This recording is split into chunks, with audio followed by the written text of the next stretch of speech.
கீரனூர் அருகே உள்ள புலியூர் கிராமத்தில் 5 மாத ஆண் குழந்தையொன்று உயிரிழந்ததாக காவல்துறைக்கு தகவல் வந்தது. குழந்தையின் கையில் இருந்த காப்பு, கழுத்தில் இருந்த தங்கச்சங்கிலி ஆகியவை காணாமல் போயிருந்த நிலையில் மர்ம நபர்கள் வந்து குழந்தையின் நகைகளுக்காக கொன்றுவிட்டதாக தாய் லாவண்யா தெரிவித்துள்ளார்.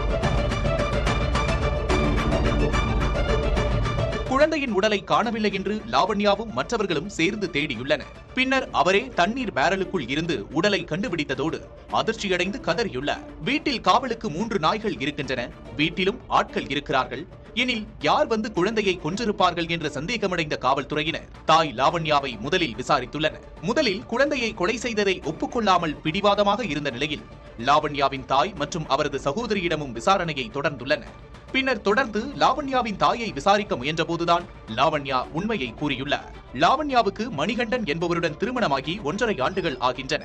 இருவருக்கும் இடையே 10 வயது வித்தியாசம் உள்ளது.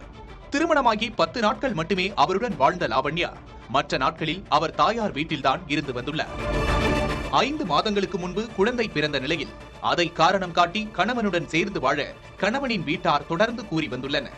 நாக்பூரில் இருக்கும் கணவர் நார்த்தாமலை முத்துமாரியம்மன் கோவில் திருவிழாவுக்கு வரும்பொழுது தன்னை அவருடன் சேர்ந்து வாழ அழைப்பார் அல்லது குழந்தையை தூக்கிச் சென்று விடுவார் என்று நினைத்த லாவண்யா, குழந்தை இருந்தால்தானே தன்னை கணவரோடு வாழ வைப்பார்கள் என்று எண்ணி குழந்தையை தண்ணீர் பேரலில் முக்கி கொலை செய்துள்ளார்.